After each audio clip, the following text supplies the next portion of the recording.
Ce programme est financé par les amis et partenaires du ministère de Joyce Meyer. Qui êtes-vous quand personne ne regarde? Qui suis-je quand personne ne regarde? Je ne veux pas monter un spectacle pour mes amis chrétiens. Je veux réaliser que Dieu voit tout le temps.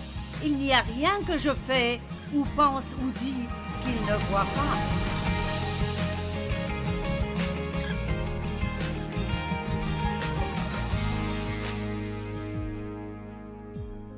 C'est l'obéissance dans les petites choses qui fait la plus grande différence dans nos vies. Vous avez entendu toutes mes petites histoires et je ne vais pas les raconter de nouveau, mais je ne pouvais pas aller au collège biblique, donc je suis allée à l'école du Saint-Esprit. Et ce que je veux dire par cela est que Dieu m'a prise comme étude de cas, je suppose. Et il a marché avec moi dans la vie de tous les jours, alors que je faisais tout, du ménage à la maison, à faire des emplettes, et Dieu m'a appris des principes bibliques très profondément importants à travers de petites choses de tous les jours. Je veux dire de grandes choses. J'ai appris ce qu'était l'intégrité à l'épicerie. Hein? Mais le chariot a sa place où il doit être. D'accord, maintenant écoutez. Voici l'essentiel. Il y a 40 ans, je croyais que Dieu me donnerait ce que je fais aujourd'hui. En ce temps, j'enseignais une petite étude biblique à 25 personnes, chaque mardi soir, dans mon salon. Et oui, au début, je fumais devant tout le monde et je mettais des shorts courts. Et je ne réalisais pas que ceci posait un problème.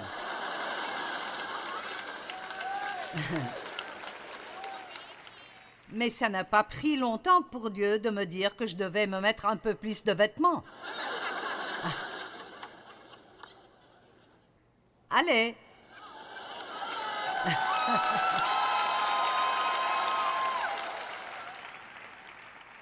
Pardonnez-moi, mais je vais me mêler un peu de votre vie et agir comme votre mère. Certains d'entre vous pourraient parfois mettre un peu plus d'habits.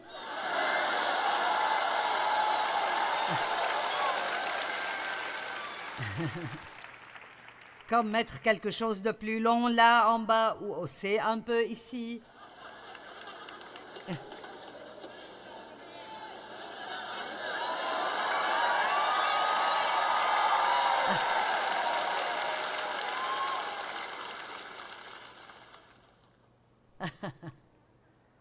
Honnêtement, je regarde certains et je dis, n'avez-vous pas un miroir? En tout cas, je vais m'arrêter là. C'est comme ça que Dieu a commencé à traiter avec moi. Remets ce chariot à sa place, traite les autres comme tu voudrais que les autres te traitent. Eh bien, voici ce qui est triste. Il m'a fallu 2 ans. 2 ans pour arriver au point où j'étais constamment obéissante et je remettais mon chariot à sa place là où Dieu m'a dit de le mettre.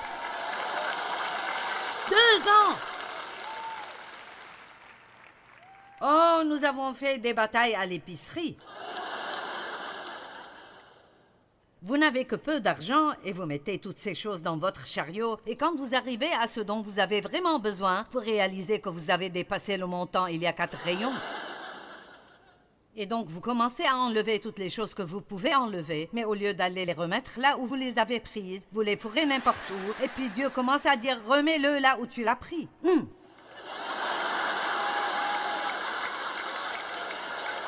Allez!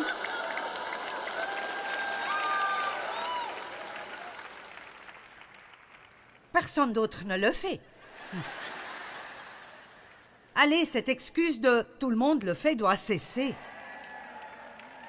Parce que vous n'êtes pas comme tout le reste du monde. Vous êtes la personne qui dit que vous voulez marcher dans la puissance de Dieu.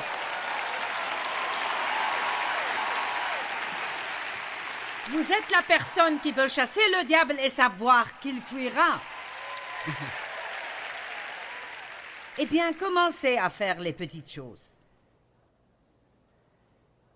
Si chaque chrétien allait dans le monde et vivait comme un chrétien, oh mon Dieu, je vous le dis, nous n'aurions pas les problèmes que nous avons dans ce pays.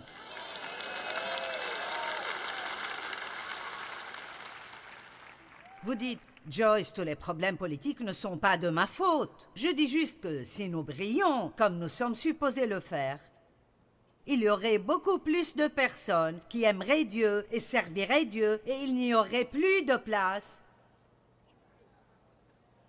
pour tout l'humanisme et le manque de bon sens qui arrive. Qui êtes-vous quand personne ne regarde? C'est là la question. Qui êtes-vous quand personne ne regarde? Qui suis-je quand personne ne regarde? Je ne veux pas monter un spectacle pour mes amis chrétiens. Je veux réaliser que Dieu voit tout le temps. Il n'y a rien que je fais ou pense ou dis qu'il ne voit pas. Et ceci n'est pas censé vous faire peur. Dieu vous aime, il y a une abondance de pardon, il y a beaucoup de miséricorde et nous faisons tous des erreurs et Dieu travaille avec nous jusqu'à ce que nous arrivions à là où il veut que nous soyons, mais nous devons continuer à faire du progrès. Nous ne pouvons pas juste être coincés quelque part et penser Dieu pardonne et il est amour, et donc nous ne vivons simplement pas notre meilleure vie. Je veux que vous rentriez chez vous et que vous disiez « J'ai entendu Dieu me parler et je ne suis plus satisfait de vivre une vie médiocre. Je veux vivre ma meilleure vie pour Dieu. »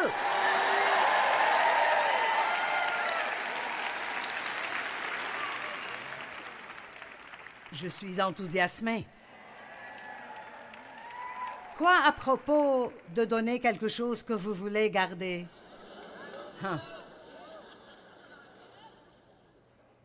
Ou de pardonner à quelqu'un contre qui vous êtes en colère?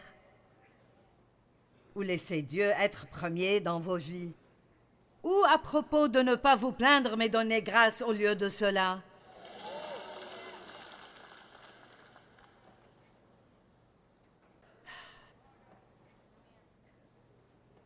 Hébreux 5, 8 et 9. Bien qu'il fût fils, il a appris l'obéissance active et spéciale par les choses qu'il a souffertes. C'est plutôt intéressant. Jésus n'a jamais été désobéissant, mais il a appris le prix de l'obéissance en passant par la partie difficile et la souffrance. Et être obéissant envers Dieu vous coûtera.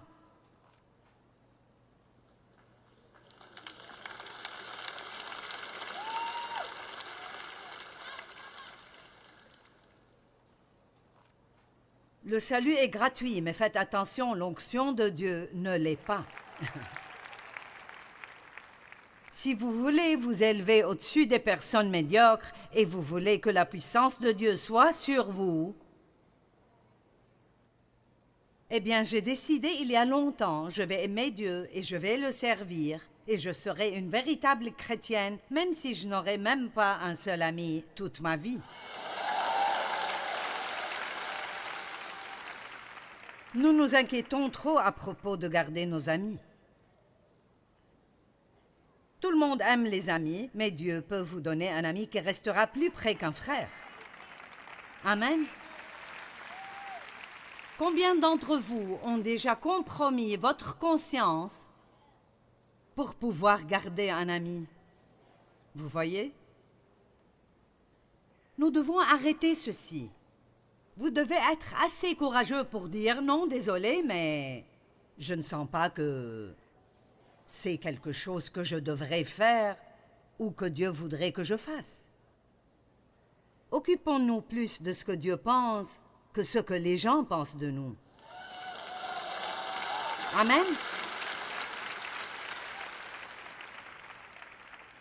Dans le verset 9, Hébreux 5, 9, « Et qui, après avoir été élevé à la perfection, est devenu pour tous ceux qui lui obéissent l'auteur et la source d'un salut éternel. » Donc voici l'essentiel. Jésus a eu l'expérience de l'obéissance et ça lui a causé de la souffrance.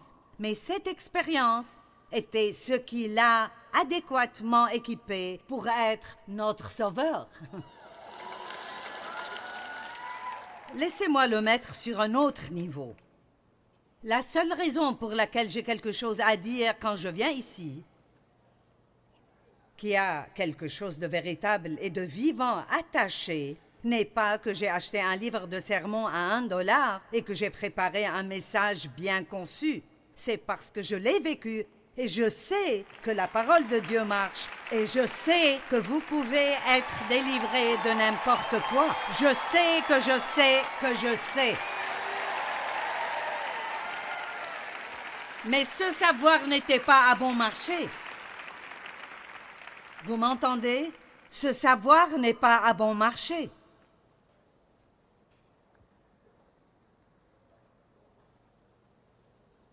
L'expérience est une chose absolument précieuse. Notre obéissance n'est pas un chant que nous chantons, quelques versets que nous citons, ou quand nous acquiesçons durant un sermon sur l'obéissance. Amen, Joyce, c'est une bonne parole sur l'obéissance. Ce n'est pas juste une idée, mais ça requiert de prendre action, que ce soit convenable ou pas. Amen.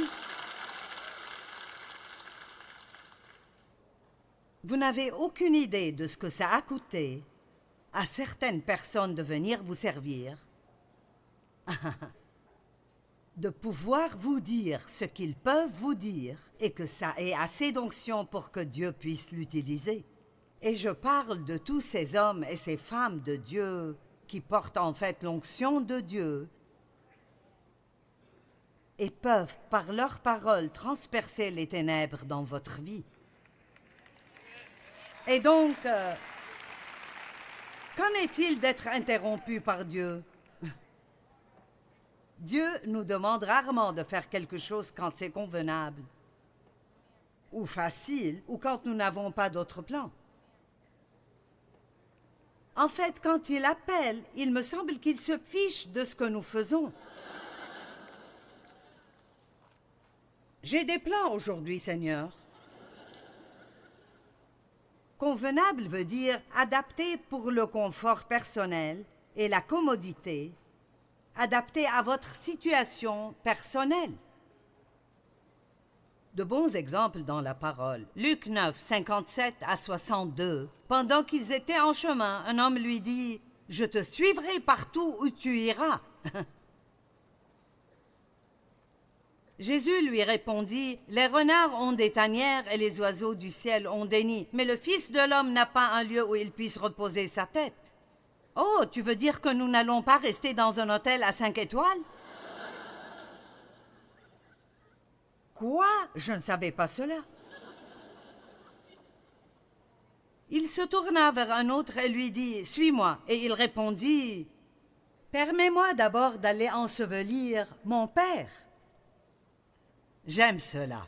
Tout le monde voulait y aller, jusqu'à ce que Jésus dise « Je n'ai même pas de lieu où je pourrais dormir la nuit. » Maintenant, l'un après l'autre, vous les voyez faire des excuses. Il dit « Suis-moi. » Et il répondit « Permets-moi d'abord d'aller ensevelir mon père. » Et j'aime le verset 60. Mais Jésus lui dit « Laisse les morts ensevelir leurs morts. Et toi, va annoncer le royaume de Dieu. » Nous devons arrêter de nous occuper des choses mortes. Allez, combien de choses traînez-vous dans la vie avec lesquelles Dieu a terminé il y a 10 ans? Si le cheval est mort depuis 10 ans, c'est le moment de descendre. Il y a des saisons pour les choses. Quelque chose qui marche vraiment bien dans une saison. Quand Dieu en a fini, vous feriez mieux de finir aussi, parce que sinon ce sera vraiment très difficile. Est-ce que quelqu'un m'entend aujourd'hui?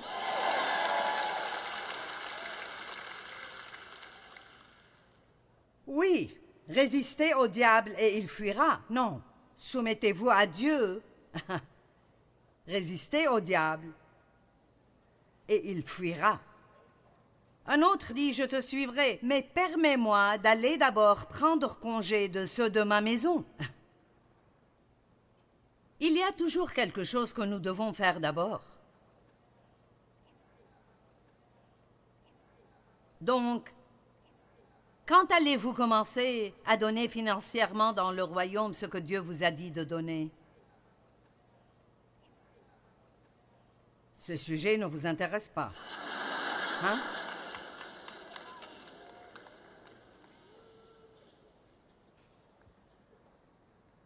Jésus lui répondit, « Quiconque met la main à la charrue et regarde en arrière n'est pas propre au royaume de Dieu. » Luc 14, 16 à 21. Et Jésus lui répondit, « Un homme donna un grand souper et il invita beaucoup de gens. À l'heure du souper, il envoya son serviteur dire aux conviés, « Venez, car tout est déjà prêt. » Mais tous unanimement se mirent à s'excuser. Que tout le monde dise à s'excuser. Wow! Je pourrais mettre une pancarte, et nous le faisons sur nos chambres d'hôtel.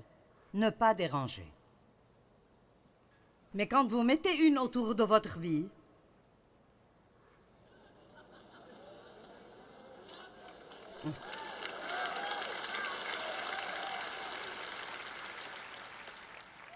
mais tous se mirent à s'excuser. Le premier lui dit, « J'ai acheté un champ et je dois aller le voir. Excuse-moi, je te prie. » Un autre dit, « J'ai acheté 5 paires de bœufs et je vais les essayer. Excuse-moi, je te prie. » Un autre dit, « Je viens de me marier, je ne peux pas venir. » Si seulement vous pouviez voir ce à quoi ressemblait ma vie quand Dieu m'a appelé. J'avais 3 enfants et durant ces premières quelques années, j'en ai eu un autre, donc 4 enfants. Je ne suis même pas apparue à la télé avant mes 50 ans.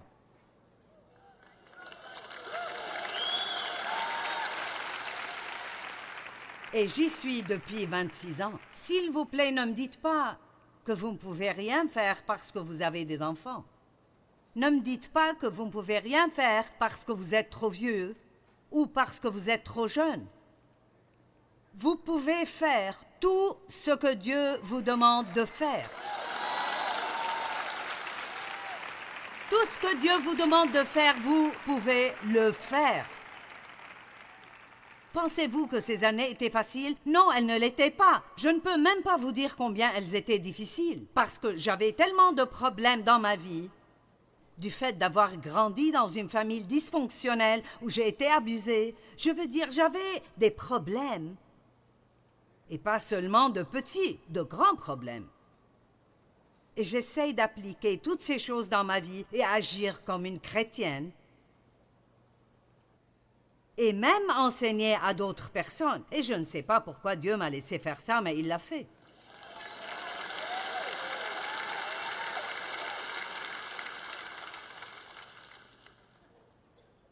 Je n'ai pas beaucoup d'éducation. J'ai fini l'école secondaire.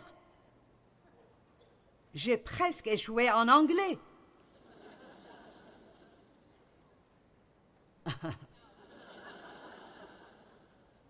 Mais je prêche en plus de 100 langues. Allez!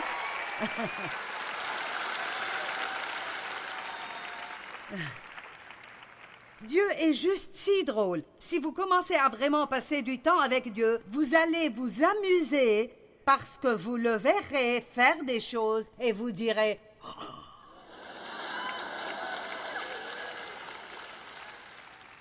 Mes enseignants voulaient que je fasse une demande pour une bourse de journalisme parce qu'ils avaient vu que j'avais un don dans l'écriture. Eh bien, je ne pouvais pas aller à l'université parce que je voulais juste fuir mon père. La seule chose à laquelle je pouvais penser quand j'avais 17 ans était de grandir, fuir la maison, arriver quelque part, prendre soin de moi-même, là où personne ne pourrait me dire quoi faire. Donc, pas de cours dans l'écriture, pas de bourse de journalisme, pas de diplôme, mais j'ai écrit 130 livres.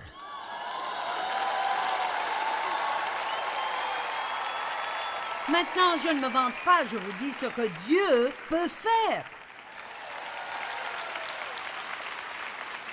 Je veux dire, c'est juste si ridicule que c'est vraiment drôle. Je veux dire, ça l'est vraiment. Vous ne comprenez vraiment pas combien c'est ridicule.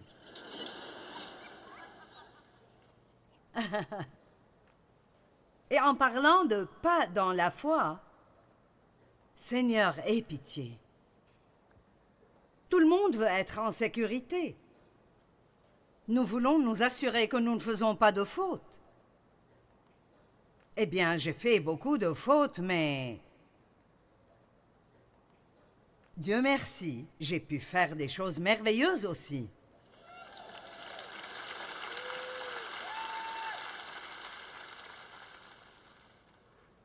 J'enseignais dans mon étude biblique et j'avais ce grand rêve dans mon cœur. Et quand vous avez un rêve dans le cœur, vous ne savez vraiment pas si vous êtes fou ou si c'est Dieu. Vous pensez que c'est Dieu, vous voulez croire que c'est Dieu. Les gens disent « Comment pourrais-je savoir pour sûr que c'est Dieu ?» Eh bien, vous ne saurez pas. Vous devez faire un pas et le découvrir.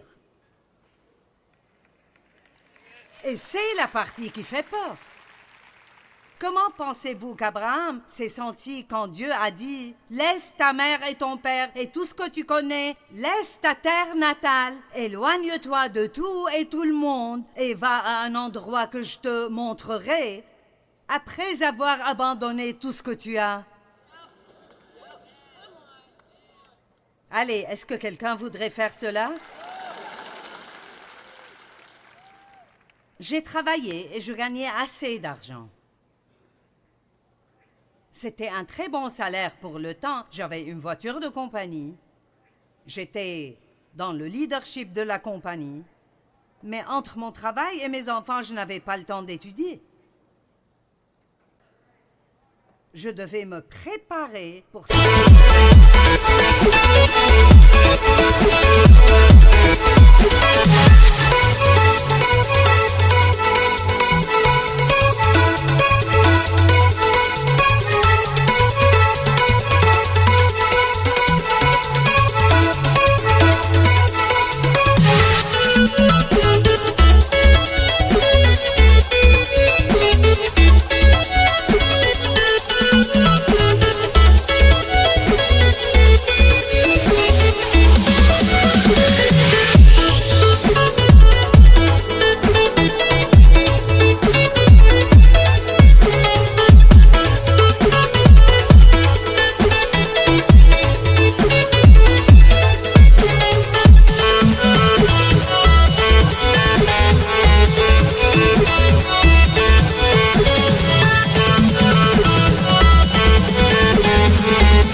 Ce que Dieu avait préparé pour moi. Et j'ai commencé à sentir que Dieu voulait que je quitte mon travail. Mais il y avait un problème, nos factures étaient plus grandes que nos revenus. C'était plus que le salaire de Dave sans mon salaire. Comment allons-nous payer nos factures? Dieu a dit, je prendrai soin de toi. Oh, Dieu, aie pitié. Donc,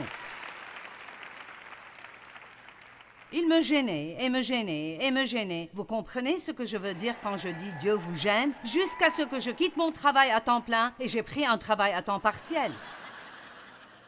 Allez, quel message! Combien d'entre vous font l'obéissance à temps partiel? J'ai fait un peu de ce que Dieu m'a dit de faire, mais je gardais juste assez pour un plan B. Juste au cas où Dieu ne fera rien, je faisais toujours assez d'argent pour payer nos factures. J'ai été virée de mon travail à temps partiel. Et je ne suis pas le genre de personne que l'on vire d'un travail. J'étais une bonne employée, on me promouvait toujours. J'arrivais au poste élevé, j'ai été virée. Je ne pouvais rien faire comme il faut à ce travail. Tout ce que je touchais tournait mal. Ça n'a pas pris longtemps et j'ai compris Dieu est sérieux. Et je ne saurais même pas comment essayer de vous dire combien j'étais effrayée cette première semaine. Je me rappelle être entrée dans le corridor à la maison et mes genoux flageolaient. Je sentais que j'allais juste tomber. Et Dieu a dit, tu peux ou bien t'inquiéter à ce propos jour et nuit, ou tu peux croire que je prendrai soin de toi avec des miracles. Et chaque mois, pendant 6 ans, nous avions besoin de $40 en plus chaque mois, sauf si nous avions besoin d'habits ou de roues pour la voiture, mais à chaque mois, pendant 6 ans, Dieu a surnaturellement pourvu cet argent dont nous avions besoin. Maintenant, je vous le dis, c'était des années difficiles. Mais c'est là que j'ai appris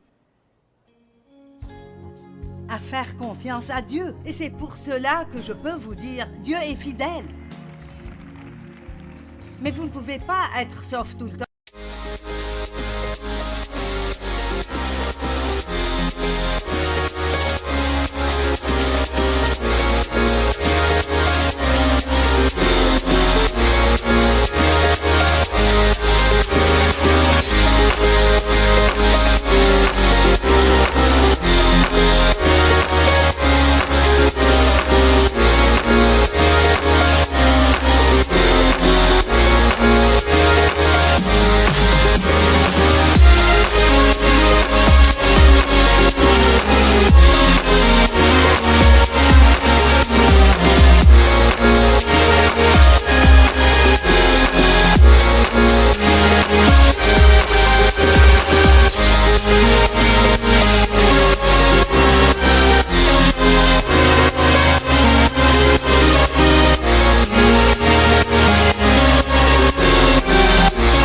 Si vous voulez marcher sur l'eau, vous devez au moins sortir du bateau.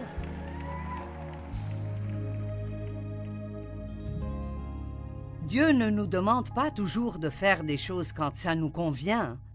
Et nous devons enlever la pancarte, ne pas déranger de nos vies et être prêts à lui obéir tout de suite. Quand nous le faisons, nous aurons les expériences les plus merveilleuses avec Dieu.